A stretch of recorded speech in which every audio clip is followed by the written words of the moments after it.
And so without further ado, I'd like to welcome you again to today's Technology Showcase and just review the format.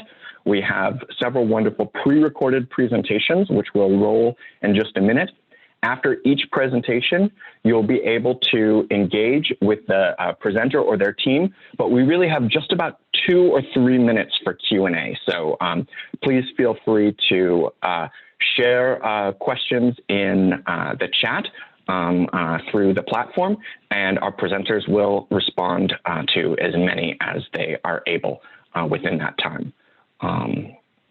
Just check real quick with James and Nikki if there's anything else that we've missed. And otherwise, we can take it away.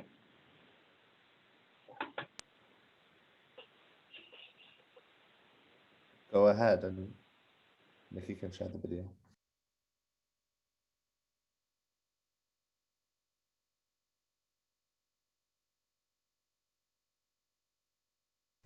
Hi, my name's Julie Watson, and I'm a researcher at the London School of Hygiene and Tropical Medicine. And today I will be introducing you to the Surprise Soap innovation, an innovation designed to increase children's hand washing in humanitarian settings. So Surprise Soap is an innovation developed by Save the Children, the London School of Hygiene and Tropical Medicine, and Field Ready, and it's a transparent glycerin soap with a toy embedded inside of it. The concept is very simple. By seeing the toy inside, children are motivated to wash their hands more often in order to reach it.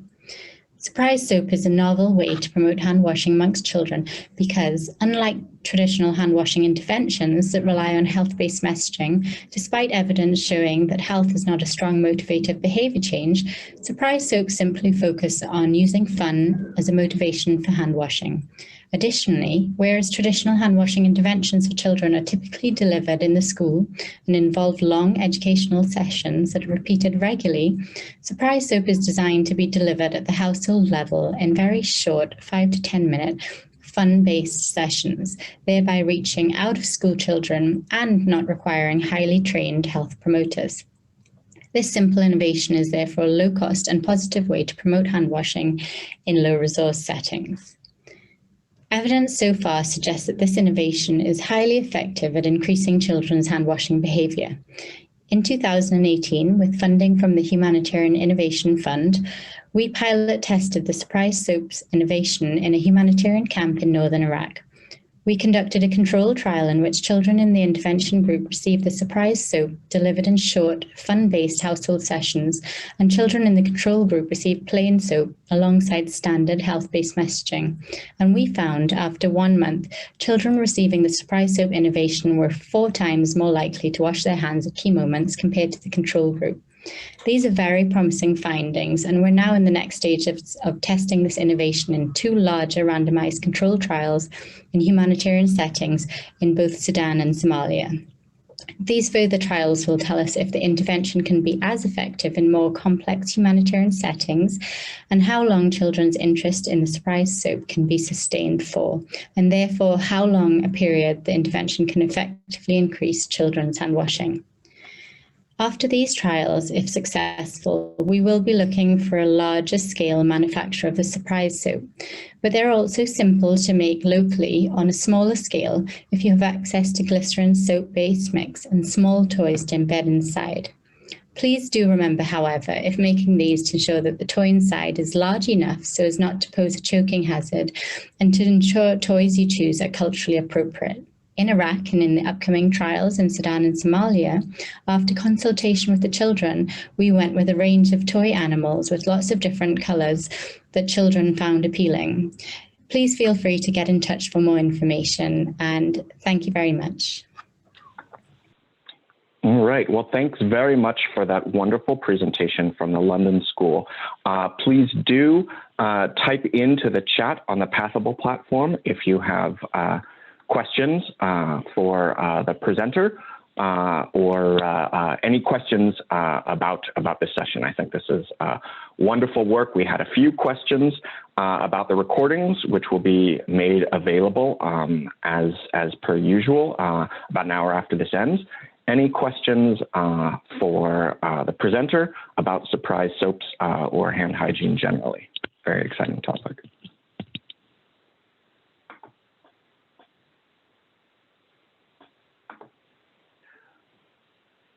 or Julie, while we've got you on here, anything else you'd like to share? I know there's some questions about price and cost to produce surprise soaps, and love to hear more about that.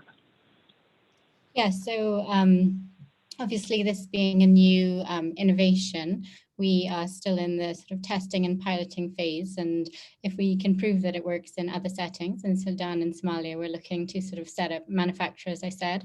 But sort of currently the estimate, judging by sort of smaller soaps that are available, I would say between the sort of around the $1 to $2 mark, which is obviously a little bit more expensive than normal soap, but hopefully the sort of health benefit would make it cost effective. But yeah, so first of all, the first sort of step is proving that it can work in other settings, and then yeah, sort of finding a manufacturer who can produce at a large scale and of course drive the cost down. Wonderful. And following along, we have a question about application at the school level as well, and in communal or institutional settings. So we haven't tested that, but because part of the reason I think that the toy soap works is children having ownership and being excited that they actually get that toy at the start. I think it would be slightly less useful in the school setting unless each child had their own soap. Because there, of course, would be a less of an incentive to wash your hands to get the toy if you then have to share it with 30 people. But, you know, it might work, but I'm guessing less so in sort of at the household setting. Got it, property rights issues. And the last question we have time for, a question about how this could potentially be sustainably integrated into local commercial supply chains. Yeah, that's a hard one. I think that, so for example, for this next phase of testing, it's looking very likely that, unfortunately not in the sort of humanitarian settings we're working in, but the manufacturer will be in a humanitarian setting in Jordan by local production of soap there. So it's definitely possible. The reason we didn't do it in the site that we're producing it at is because there isn't that already set up and we don't have the time and budget. But for sure, I think that the demand can be there, and it's a simple soap mix, so just adding a toy. All right, well, thanks very much, Julie. That's all the questions we have time for verbally. We'll need to roll the next presentation, but please do feel free to respond to others in the chat if you like. Thanks.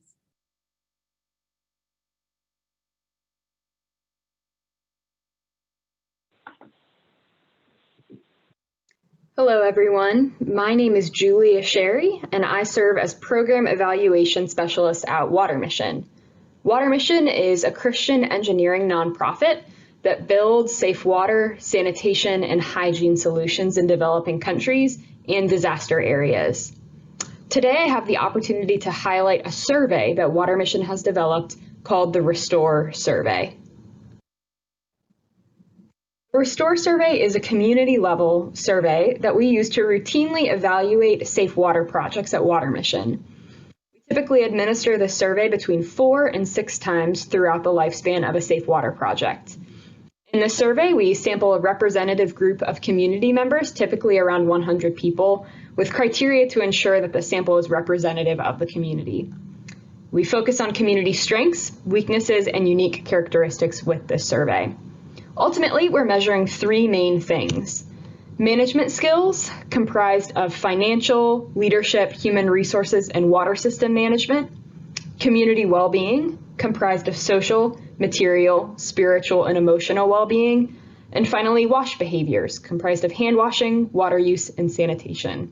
You can see a graph on the right that shows one of the ways that we visualize data from this survey. Here we're looking at Survey 1 and Survey 2 of a community in Kenya. The Restore Survey is audio recorded in the local language and housed on smartphones or tablets.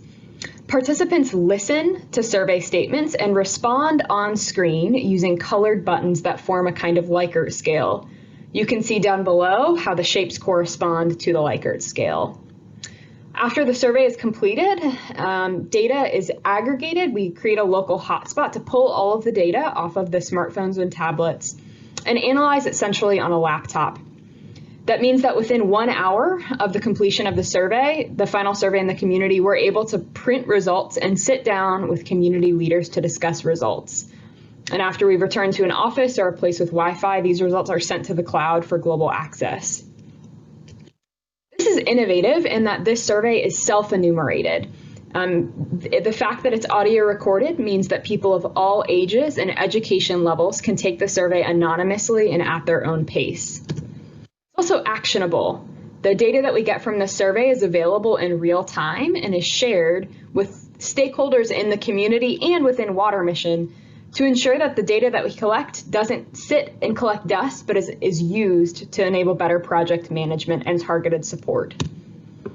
The survey is designed for a field-based setting and is completely functional without Wi-Fi or power. And finally, it's globally valid and reliable. The survey was developed over the course of 2 years using best-in-class validation methods to ensure that the data that we collected would be valid and reliable no matter where in the world it was collected. Water Mission built this tool to help us better understand change over time in the communities where we work and provide targeted, customized support in each different community. This tool has served us really well. To date, we've collected more than 5,000 individual survey responses across 4 different countries and dozens of communities. But we didn't just build this tool for ourselves. We designed it to be flexible so that we could share it with others. If you're interested in learning more about this tool and how it could serve your organization, please drop me an email or visit our webpage for this survey at watermission.org/restore. Thank you. All right, thanks very much. And for clarity and continuity, I'd like to ask that now we limit to posting questions for Water Missions. And Julia, we have a few already. First is about how survey participants are recruited and selected, and a follow-up question from the same submitter, the extent to which the use of the tool requires a lot of facilitation. Thank you so much, Mike. Those are great questions. First, to begin, the question around recruiting survey participants. Water Mission works through local actors to recruit survey participants. We have structured requirements and criteria to ensure that our sample is representative. So for us, this means requirements for age, for gender, for those that hold a leadership role in the community, and people without a leadership role. And finally, for geography. We do a community mapping activity to ensure that we're not just getting voices from people in maybe the central part of the community, but from all over. So we work through local actors, local leaders to recruit those participants. Regarding facilitation, we send 2 of our staff members to handle this survey. And again, we try to use local leaders to make the process as seamless as possible. The goal here is that we want this tool to help us to listen well to community members. And so even in the facilitation process, we seek to involve local community members to really build that sense of ownership, build the sense of we're here to listen to you because you are the experts in the community.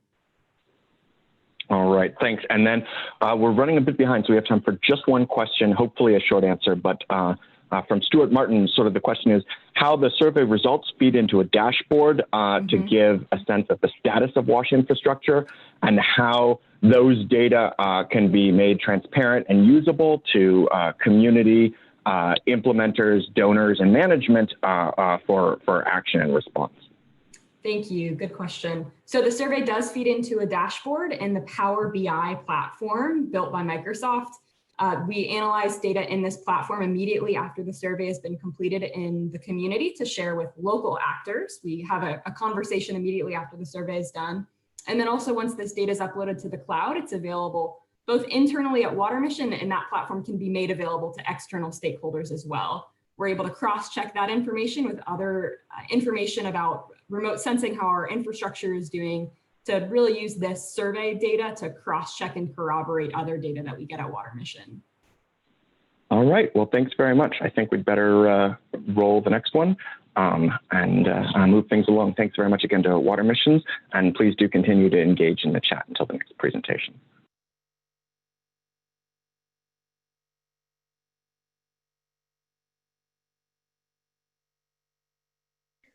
My name is Joe Cook, and in this video I'd like to show you a new online tool that can be used anywhere in the world for free to inform management of water points in rural areas. The tool can be used by communities, governments, and NGOs to simulate how a community's water collection patterns might be expected to change when user fees or source water quality change. I'd like to first show you the online tool and then briefly show you the results of some simulations. To begin, you need to upload data on water points. Here I'll be using a sample file provided on the website for a location in rural Meru County, Kenya. Once imported, it shows the locations on a map. This site has 11 public water points. It also shows the attributes associated with each water point in a table. Each public water point has 3 attributes: its location, its user fee, and its water quality, coded as good, fair, or poor.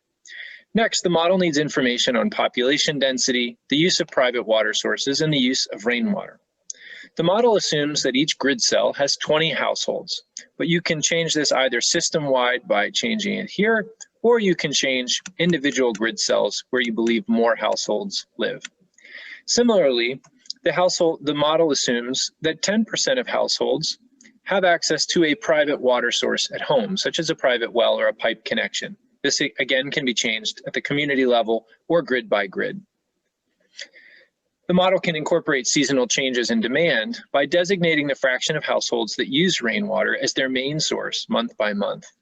By clicking and dragging, I can create a second monsoon season when many households would be expected to switch to rainwater.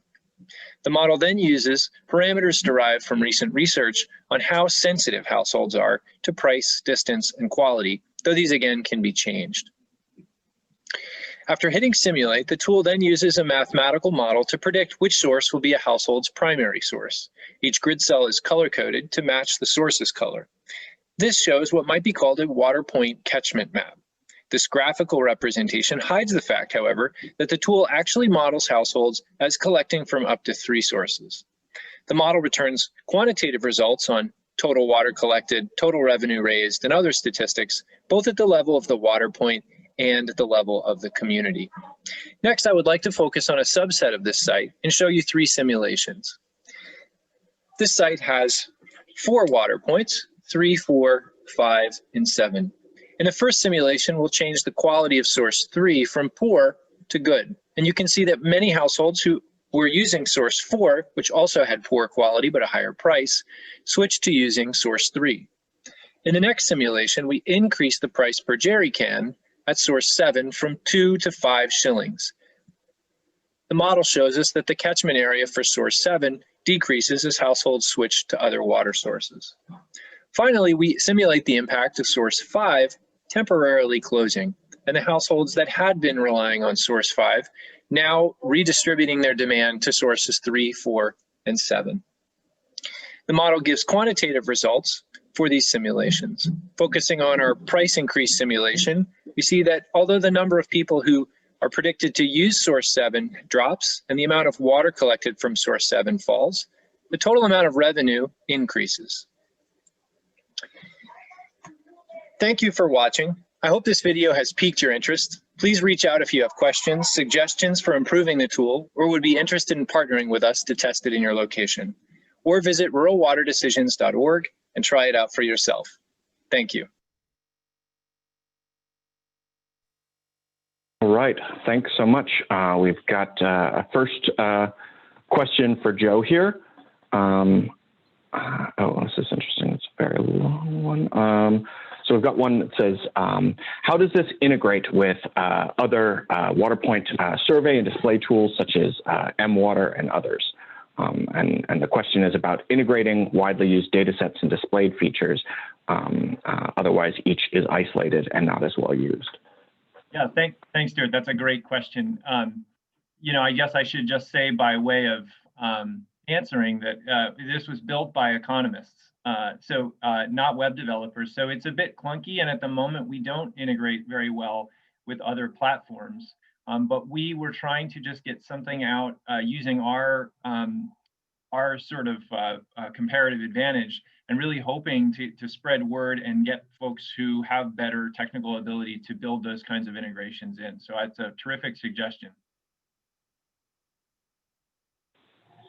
All right, great. And I think we have time for one more question for Joe, if anyone's got one.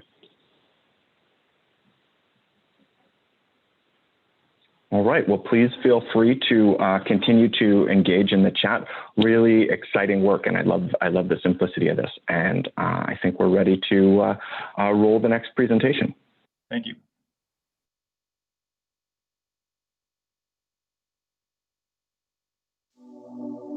Cunene, a southern province of the large West African country of Angola, is characterized by vast and arid territories. The prolonged drought in this province has made it a region of national and international priority. In 2019, the Angolan president visited a small and remote village in Cunene called Umbala Yomungo and promised its residents he would do his best to give them and the animals around them a reliable source of drinking water. The Angolan Ministry of Water has approached a number of companies for executing this urgent challenge. Owini responded to this call and went directly out to the village of Umbalo Yomungo. There, we conducted a survey over several days in the surrounding area and identified two main problems. There is no fresh potable water, but there is a high volume of saline water in the ground. And secondly, there is no source of accessible energy available. In order to verify the findings, Owini conducted additional water tests, and as a result, the whole concept of the project has changed from a potable supply water system to a desalinating salt water system based on solar panels. The project integrates two technologies. One is the reverse osmosis technology, where we separate salts from water, groundwater that exists in the area. The other technology is using solar energy to drive the desalination process and batteries to store some of the energy for use during the night. By integrating these two technologies, we are able to supply water to residents of very remote villages where fresh water is not available, grid electricity is not available, and supplying conventional sources of energy such as diesel is very complicated. Technically, we can follow the performance of the plant via a remote control system that makes an integral part of the project. The concept was proposed by Owini to the client, the Ministry of Energy and Water in Angola, after they challenged us to find solution for this village, Umbala Yomungo. And we predict that after this one, we'll have many more villages with similar conditions in Angola and other countries. The system is planned to be ready and running by the end of November 2020. This project directly implements Owini's vision and gives the company pegs on the ground. Owini's vision is to provide a long-term and suitable solution to global water needs, making a positive impact and bettering the health and well-being of the population in developing countries.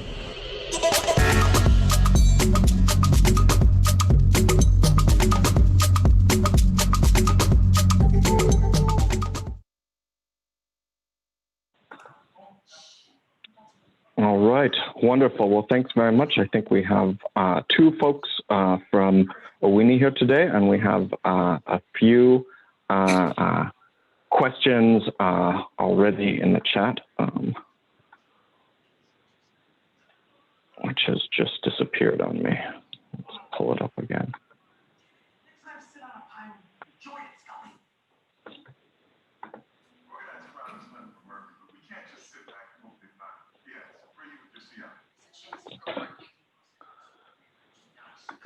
All right, yes. So question is about this type of investment that's required to scale this and population sizes for which this type of, I didn't quite catch if it was a solar desal, but this type of technology is most suitable.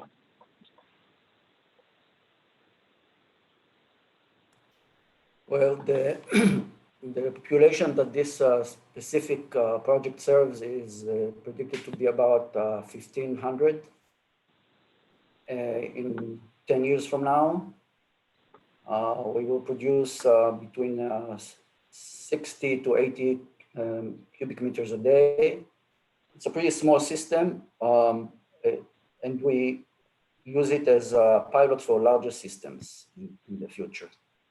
But this is the size of the village, and this is what we do. Great. Any other questions for the Owini folks?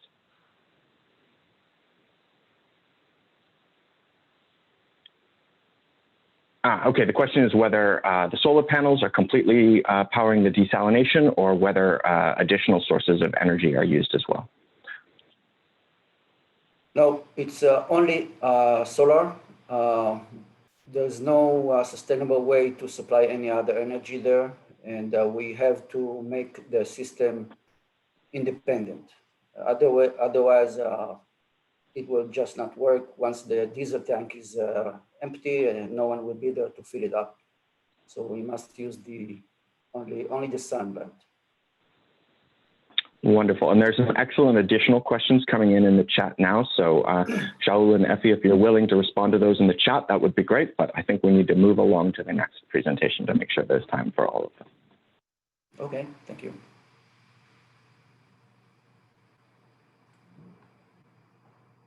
All right, thanks very much.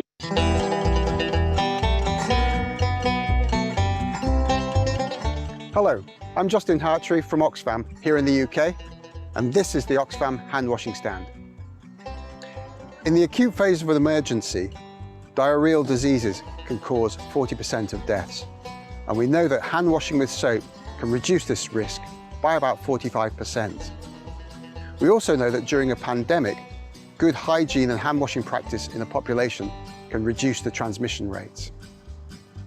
Up to now, providing high quality hand washing facilities in refugee camps, temporary settlements, in other settings has been a big problem in our sector. The so-called tippy tap has long been a standard, but these are messy, they're clumsy, and they lack drainage. Other facilities have proven to be expensive and difficult to install. The new Oxfam hand washing stand is our answer to those problems. It is attractive, lightweight, low cost, and easy to set up. It integrates soap and water delivery and solves the drainage problem. We started working on this in 2016 with money provided by ELRA's Humanitarian Innovation Fund. We put together a team of Oxfam staff, a design and manufacturing partner, and several specialist advisors. In 2017 and 2018, we sent prototypes of this version out to refugee camps in Uganda and Tanzania, and these were trialed with great success. Fast forward to now, and this is our final design. Nearly 2,000 of these units have been produced in our manufacturing partner's factory in China, and these are on their way to Yemen, to Kenya, Burkina Faso, and elsewhere. Let me show you some of the features. The main tank holds 24 litres of water, enough to provide 200 hand washes. Alongside this is a 4-litre tank for soapy water, which provides a cheap and effective soap option. The tank has a lockable lid to help with facilities management. The stand has positions for 2 users. There's a mirror on the side, which has been shown to encourage people to stay and wash their hands for longer. Down here are the one-touch, water-saving taps made of antimicrobial brass. You just push up and release. Here for the soapy water, and then rinse your hands with the fresh water. The basin and drain prevent splashes on the user and take away the wastewater. It has a couple of soap dishes, and these hoops are for the soap on the rope option. The hooks on the side are for the user's personal belongings. Underneath the basin, this hose takes the wastewater away to a soak-away pit or other drainage. The wide tripod legs make it very stable and give better access for people with limited mobility. And to make it lower, for children for example, you can bury the legs into the ground. The hand washing stand is supplied in a super compact box of 6 units. And each one can be assembled in about 10 minutes with minimal skills. If you have the time for digging a soak away and setting the legs in the concrete, you should allow maybe 2 hours for the whole thing. So that's it, the Oxfam hand washing stand. It's available to the whole sector. So if you want to find out more, get in touch with us, just take a look at the Oxfam Supply Centre website. Thanks for watching.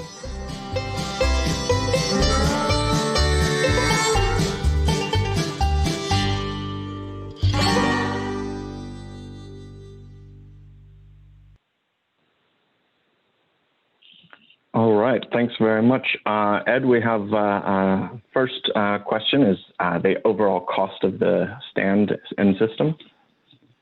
Yeah, thanks, Mike.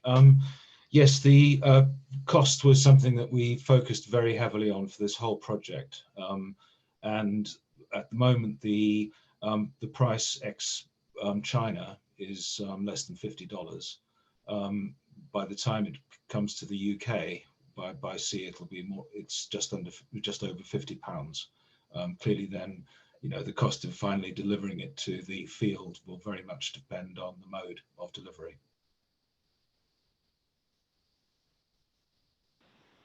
All right, thanks very much. And any other questions for Ed and Oxfam?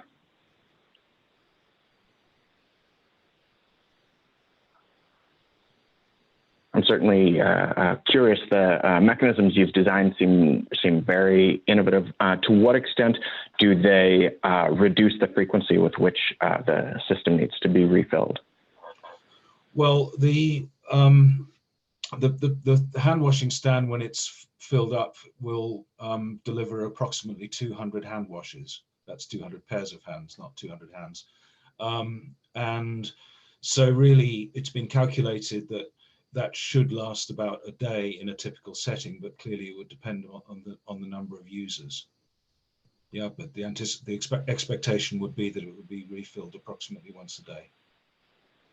All right, and then there's another question about is there a level indicator for the soapy water, and are there any opportunities for local manufacturing? No, there's not a level indicator. When it stops delivering soapy water, then you have to refill it. We certainly, local manufacturing is on our agenda. To get this going, we had to work with a single supplier. We chose China basically for cost reasons, but this uses absolutely standard blow molding and injection molding technology. And there's no reason why this could not be replicated with other local manufacturers in places such as Kenya, for example, where there is considerable capability. The design is open source, which means that it is free to be adopted and copied by anyone, so long as they don't keep any changes to themselves. Any changes have to be shared again with the community. All right, well, thanks very much. I think we're ready for the next one, but all of our previous presenters, please do feel free to engage with additional questions in the chat on the Passable platform, and you can just reach out to any of us if you have any questions about how to do that. Thanks very much.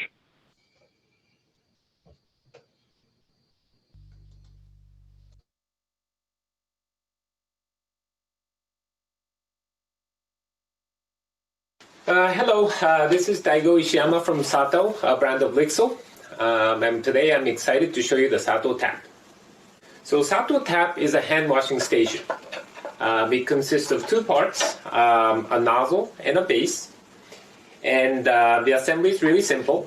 You attach the nozzle to the base by snapping into the nozzle on a base like this. And as you can see, the nozzle rocks back and forth on the base, and this movement provides the on-off mechanism for the water to come out and stop. So the water containment unit is done by the common PET bottle. The base has this funnel shape on top that eliminates any splashing or spilling of water when you insert the bottle into the base. This has a soap dish that would fit pretty much any bar of soap. So the on-off operation is really simple. You use a forearm or an elbow and you tap the front of the nozzle like this, and a steady stream of water comes out. To turn the water off, you do the same on the opposite side like this. So the water stops. This water stream is optimized for hand washing. From our test, we can wash hands with as little as 100 milliliters of water. So with a 2-liter bottle, you get about 20 hand washes. And as you can see, this is very small and compact in size. Anywhere you can, place a PET bottle, pretty much you can place this unit. So this can be placed on any flat surface near food preparation areas, around latrines, and high usage points. Or it can be hung from a tree or a structure using these hanging holes on top. So internally, we've done a lot of testing. This Sato tap is designed for use in places where there's no running water. So in households in the rural areas, or in markets, where they handle money, like food markets where they handle food and money. So where the hand washing becomes critical, but very hard because of the lack of running water in these markets and food stands and places like this. So we tested the Sato tap in these usage situations, and it's proven to be very effective. Also internally, we're doing some cycle testing, and we're going to keep cycling for a couple of months, to check the durability to ensure long-term use. Yeah, so to summarize, the Sato tap, it's water saving, it's compact, and you can place it, pretty much anywhere. It's hygienic. You don't have to use hands to operate. You can use your forearms or elbows. And it's cost effective. The two plastic parts, it can be produced very cheaply. It's really easy to operate, for any children or elderly people or people with disabilities. Anyone would be able to, as long as they can tap something, they would be able to use the Sato tap. So right now we're producing this unit in India for distribution to partners. We expect the retail availability to be early to mid next year. The price point to be around $3 to $6, depending on the market. So yeah, so that's pretty much it. That was Sato tap. Thank you so much.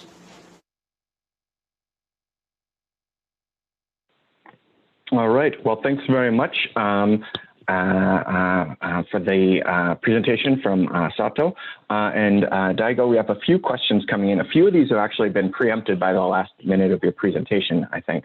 But there was a question about the number of washes that can be done with a standard 2-liter PET bottle, and also whether you've implemented in the field, and if so, what your experiences are on operation, maintenance, and sustainability. Unfortunately, Daigo can't actually be here, so I'm going to be taking the questions for him. Okay, thanks very much. Great, thank you. Yeah, as you can see, I'm not Daigo. Yeah, so I think for a 2-liter bottle, you should be 20 hand washes out of it, and that's doing the recommended 20-second hand wash. In the field, there has been testing going on initially. We haven't done large-scale testing quite yet, but the initial feedback has been quite good. I think there was some skepticism about the flow rate, which is quite low, but once people start using the product, they're quite pleased with it. And then we're also testing a number of different types of, you can't really see this, PET bottles around the world, and there's some that work better than others. But these tend to be available in all of the key markets where we're operating. So that's also another key thing. And we have a PET bottle survey, which I think will soon be linked to our website. So anyone can go in and provide feedback on their usage once these units start going out. Great, thanks so much. I think we'll need to move on to the next video, but, and Jason, sorry about that. Please do feel free to respond to additional questions in Passable. There's a few more coming in as well. Sure.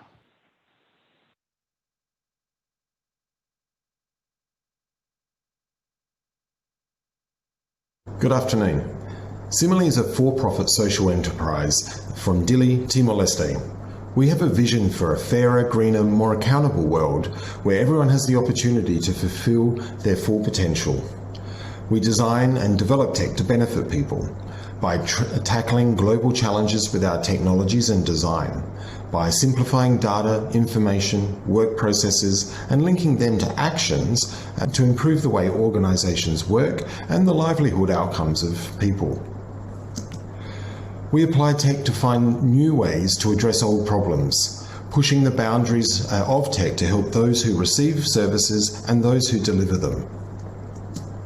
Delivering safe and secure water supplies is a complex challenge, with monitoring and timely management interventions being a common issue. Simile has worked on this problem, and what I will show you today is the technology we have developed and how we are applying it. Our technology base is I and One, and our people-centered approaches. I is our Internet of Things data logger, and One is our cloud-based platform. With these, we can monitor water supply systems anywhere and can execute powerful analytics and automated prompts for actions. Put simply, we have developed not just the tech, but also the business model for smart metering of water supplies in emerging markets, using approaches which are only now being developed, tested, and applied to major urban water utilities in high-income economies. Typically, we are working on single or multi-tank systems in rural, peri-urban, and urban settings. Currently, we are monitoring 16 water supply systems across Timor with water level sensors and tanks. Our installations will expand over the coming months to include water meters. The sensors read the data, I captures it locally and transmits it in real time to One, where the data can be viewed, analysed and actioned. This example shows a 10-month record with nearly 250,000 data reads. At one level, it has revealed source inflow changes at the commencement of the wet season and then with the strengthening of the dry season. At another scale, it is providing insights into daily water use behaviour. This scale of water supply management and water use behaviour data was previously not available for these types of water supply systems. This gives us incredible insights into system design, the vulnerability of water sources and communities to drought and climate change, and our understanding of source yields and user demand. Users can define thresholds to trigger alerts on the live data feed. From one variable, there can be multiple triggers and alerts to different groups via SMS, email, changes to data, or actions to other IoT devices. Users can configure the system to have data fields that represent important information associated with their system, such as design and construction data or information about the community. Dashboards and analytics can be created based on the client's needs and can contain graphics, tables, indices, or metrics related to water management and maintenance issues. One is designed around modern design principles to creating an engaging user experience and familiarity across cultures and languages, with simple navigation and use of iconography and colours. Our tech is also being applied to DRR for flash flood and meteorological hazard warnings. Thanks for listening. I'm Craig McVeigh, the CEO of Simile, and I hope to speak to you again soon.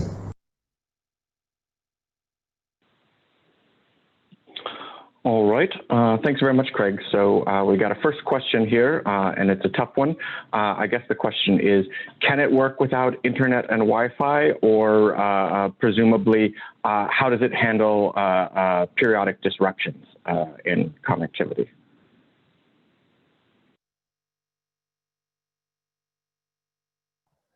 Mike, I believe we may have lost Craig. It looks like we've lost Craig momentarily. All right. So, well, look, these are excellent questions, and time is a bit short.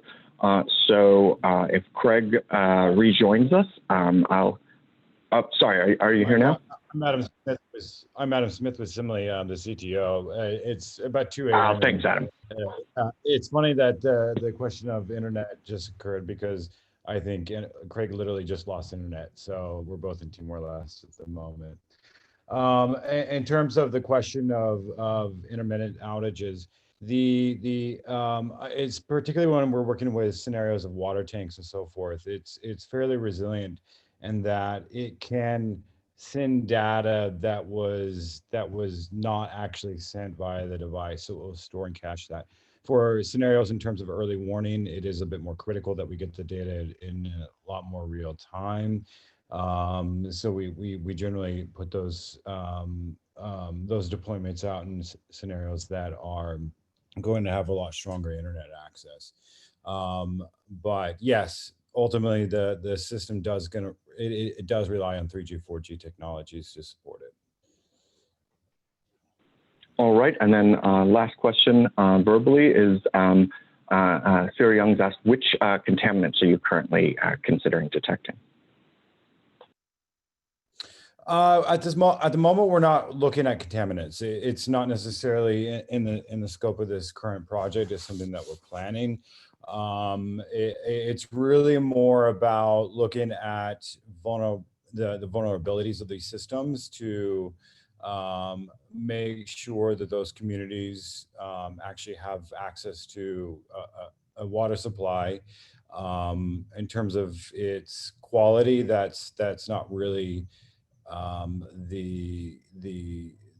I guess the investigation at this point. It's more about just making sure that they have access to a source, specifically when it comes to kind of rainy season versus dry season, and to begin to look at this from the question of drought, or ensuring that those communities actually have access to some source of water.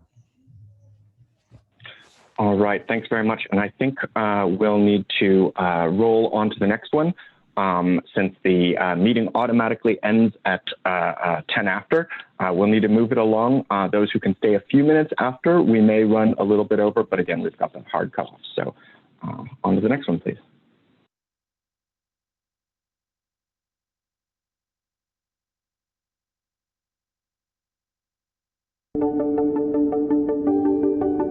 Hi, I'm Torben from Real Relief. I'm presenting the Super Towel, which is a product to be used for hand washing in emergency settings. It's a product that can be used with access to very, very little water and no soap at all. So it deals with the problem of hand washing being a very inconvenient task in emergency settings. So it works in two ways. The fabric is responsible for removing the bacteria, and the antimicrobial treatment keeps the towel clean at all times. So what you want to do, and here we're actually having some contaminated water from a hand washing station. You wet your towel, and even if there are bacteria in the water, those bacteria will have been killed already by now. So you take the towel in the wet state and you wash your hands like you would normally wash your hands using water and soap. And having done that, you have clean hands. So our project has proven that the Super Towel is actually a factor 10 more efficient in removing bacteria from hands than washing with water and soap.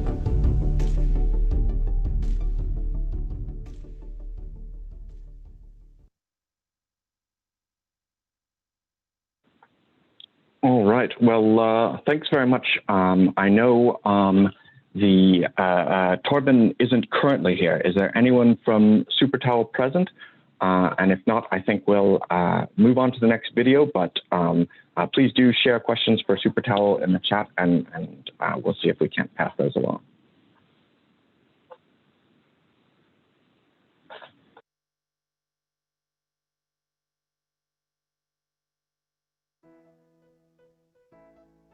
Membrane filtration processes may be effective to treat wastewater and surface water. However, there are some challenges related with their application. The production of a highly concentrated retentate that requires further treatment, and fouling that results in flux decline and a decrease in the membrane lifetime. A new hybrid photocatalytic membrane reactor that couples UV photolysis and water filtration in a single unit was therefore developed. This system has two main components, the membranes and light sources. In terms of membranes, submerged flat membranes were chosen that filter from the outside to the inside. With this setup, the retentate concentrates the microorganisms and chemical pollutants on the outside of the membranes that can be treated by exposure to radiation, either by direct photolysis or advanced oxidation processes. So if we use unmodified membranes, direct photolysis, the direct action of UV light will achieve inactivation and degradation of the photolabile chemical compounds that are retained by the membrane. We can also modify membranes by immobilization of photocatalysts that can be activated using different light sources. In this case, disinfection and degradation will be achieved not only by direct photolysis but also by advanced oxidation processes through the production of highly reactive and unselective OH radicals. Photocatalytic membranes were developed using a solvent-free modification procedure. This procedure was further improved with addition of copper that was found to extend the light-absorbing capacity of the materials.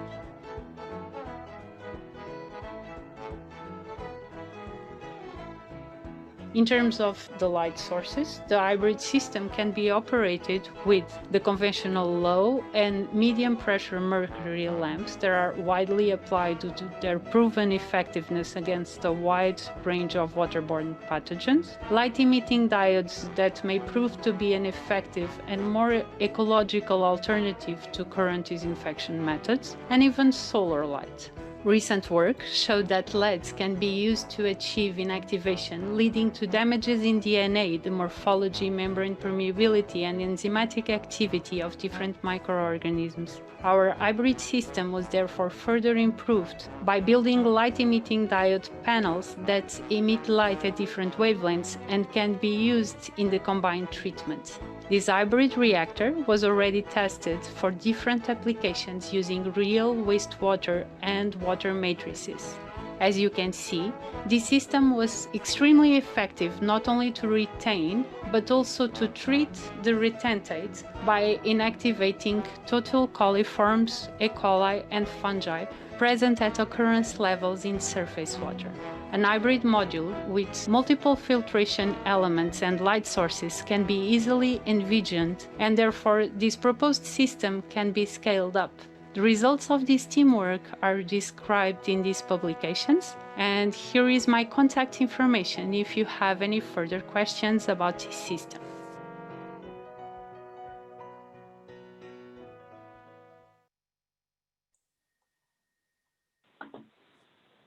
All right, thanks so much. In the interest of time, I'm going to ask that we keep questions to the chat until we finish the remaining videos, and then one of my colleagues has generously offered to moderate a final Q&A. I apologize, I have to duck out to the next session, but please do stick around for the remaining presentations, share your questions, and my colleagues will moderate a final bit of Q&A. Thanks again.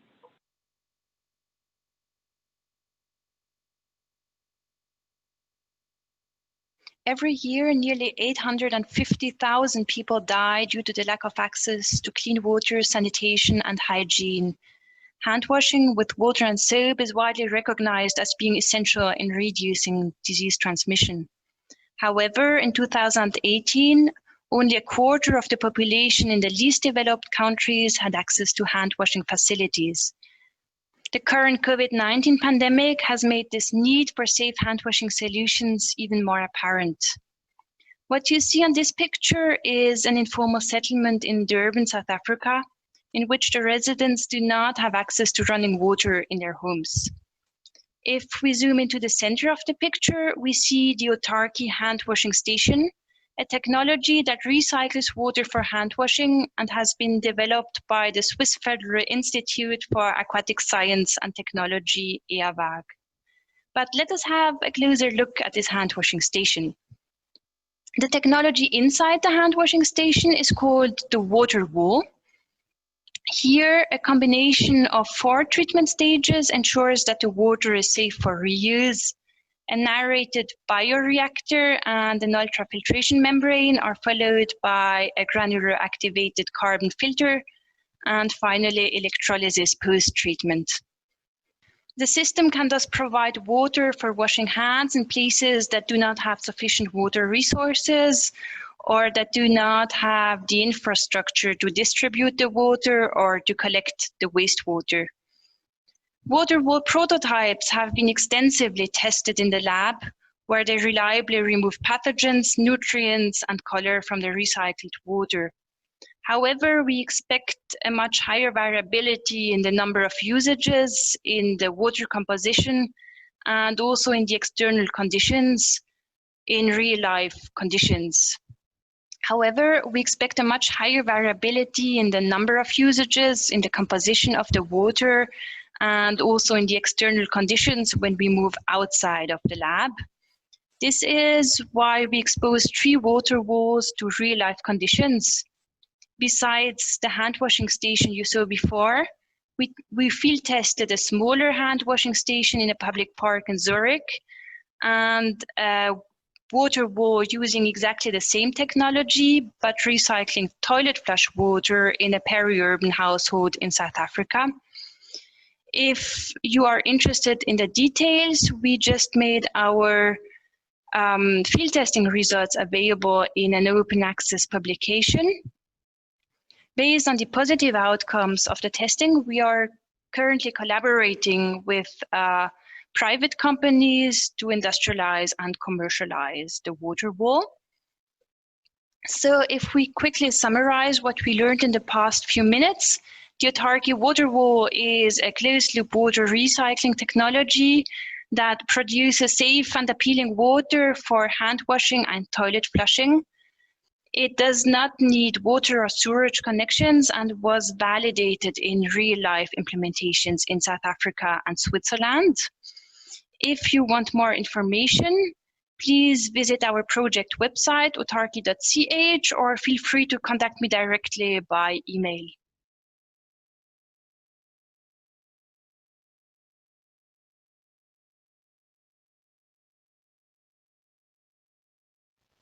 Good day everyone. I am thrilled and excited to present to you a versatile design of a group hand washing facility called the WASHLOT 3.0. But before jumping to the topic, let me just introduce myself briefly. I am Frederic Madrid of the GIZ Regional Fit for School program in Southeast Asia. Our program supports ministries of education in the countries of Laos PDR, Cambodia, Indonesia, and the Philippines to strengthen Wash in Schools implementation in their respective countries.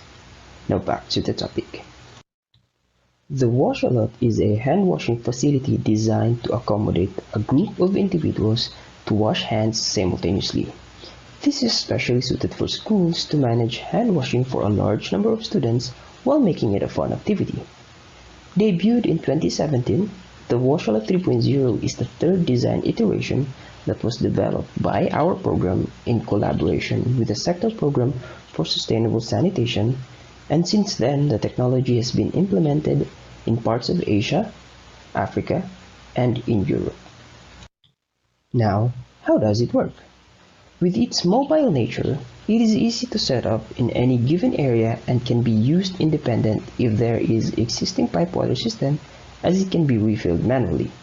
But for areas where there is an existing pipe water system, the WASHLOT can also be connected directly. In order for someone to wash their hands on the WASHLOT, one only needs to push the lever to the side so that water will flow. And once the hand is removed from the lever, the water outlet automatically closes to prevent water to be wasted. With this mechanism, the WASHLOT 3.0 can accommodate up to 150 hand washing events. But what separates the WASHLOT 3.0 from other designs? First is that the outlets of the WASHLOT 3.0 use a kind of nipple feeder that, when washing hands, in a way it also cleans itself, as the water also flows through the lever, which is the main point of contact during hand washing. And due to its minimal water consumption, the WASHLOT 3.0 can accommodate up to 150 hand washing events, which makes it an ideal solution for water-scarce areas. As the WASHLOT 3.0 does not require connection to a piped water system, but rather has an option to refill it manually, it can be moved easily and deployed wherever needed. Having a compact design and being able to reduce the components to a minimum, this allows for users to easily operate and maintain the facility. And compared to traditional bulky hand washing facilities, the WASHLOT 3.0 can be easily transported. And setting up a local production site to prefabricate the WASHLOT 3.0 and then facilitating its distribution to surrounding areas can be more cost-effective than on-site construction. The WASHLOT 3.0 can also be used in different contexts other than schools to help curtail the spread of the novel coronavirus, such as churches, public markets, and healthcare facilities, just to name a few. While the WASHLOT 3.0 can accommodate a group of individuals, at the same time, it also allows adjustment like covering or marking some of the water outlets not to be used to keep the required physical distance, which can then be removed when we're back to normal to maximize the usage of the WASHLOT again. And that, ladies and gentlemen, is the WASHLOT 3.0. If you want to know more about this technology, just visit our site in the link provided and type in WASHLOT on the search box. Thank you and have a great day, everyone.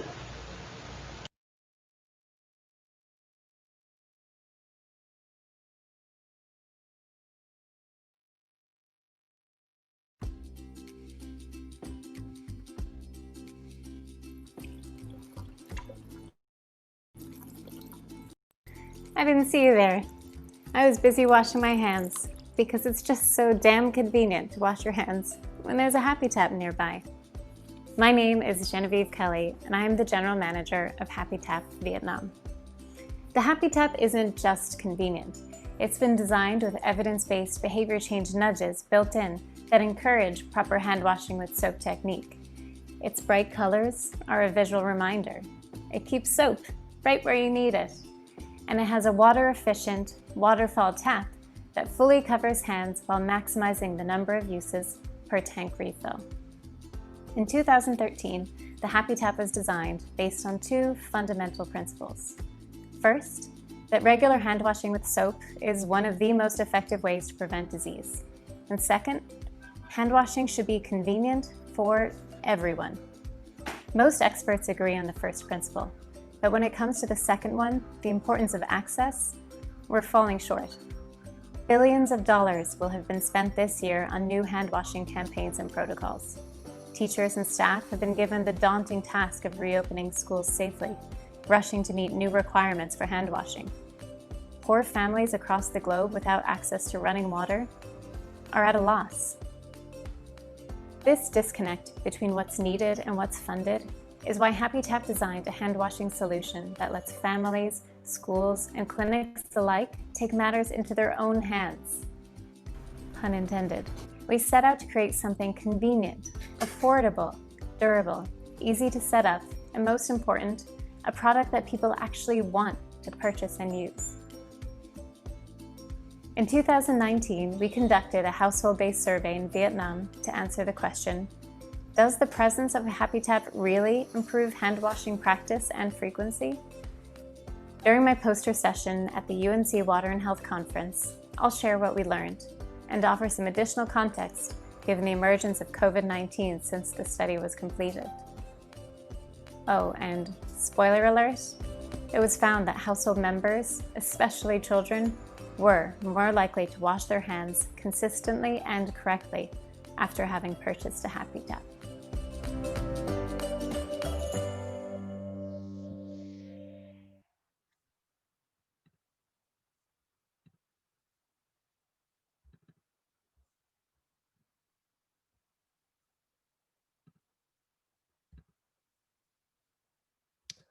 And just 1 second, we have one more video left.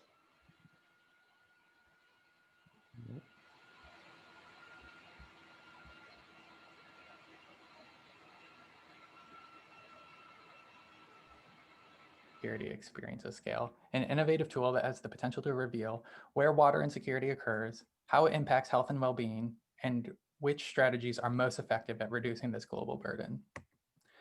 As we know, water insecurity is a complex phenomenon that includes components of water availability, accessibility, use by the individual and household, and stability across time.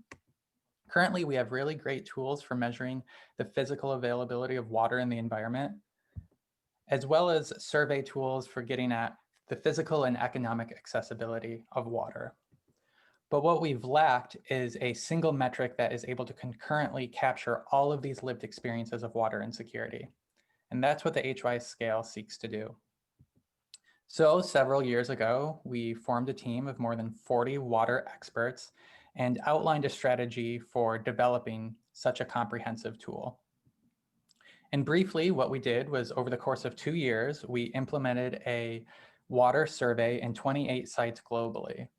And then using rigorous statistical methods that are outlined in these 2 papers, we found the core set of 12 items that most reliably and consistently measured water insecurity across all of these settings. And the end product was an easy to use 12-item scale that takes less than 3 minutes to implement. And excitingly, we also have a 1-minute version that was just released this year. So each of the 12 items takes the form of how often in the past 4 weeks have you or anyone in your household, for instance, not had enough water to wash clothes. Response options include never, rarely, sometimes, often, and always. And then summing across these 12 experiences, the range of the scale is from 0 to 36, where 36 represents the most severe water insecure experiences. And we also established a cutoff such that a score of 12 or higher indicates a water insecure household. And what's exciting is that since the release of this tool in 2019, lots of different agencies and actors have used it in really interesting and novel ways. One potential use is to measure the prevalence of water insecurity. And excitingly, Gallup is currently using this in their 2020 World Poll, such that in 2021 will, for the first time, have nationally representative data on water insecurity experiences for half the global population. Numerous NGOs and government agencies have also started to use the scale to measure the impact of their interventions and to also conduct cost-effectiveness evaluations. Finally, the HY scale has the potential to reveal all the different ways by which water insecurity can impact health and well-being. Notably, so far, we've found that greater water insecurity scores are associated with greater perceived stress, higher odds of being injured while fetching water. We found a really strong relationship between water insecurity and greater food insecurity. And we've also shown that water insecure households are also more likely to spend a greater proportion of their income on water. And so to recap, the HY scale is a new tool that is ready for broad use and implementation for studying the drivers and consequences of water insecurity. It's easy to implement. It's available in multiple languages. It generates policy relevant data that can inform which strategies and solutions we should be implementing to address the world's water problems. So if you're interested in using this scale yourself or reviewing any of the materials I covered today, all of them are accessible at hwise.org or by scanning this QR code. Hi, everybody, and thanks for participating in this session. We have to end it now, but please check out the Pathable chat to answer any more questions. And please make sure to watch the recorded session after we post it, probably in an hour or so. And we apologize for not being able to take all the questions and answers, but thank you for joining this session.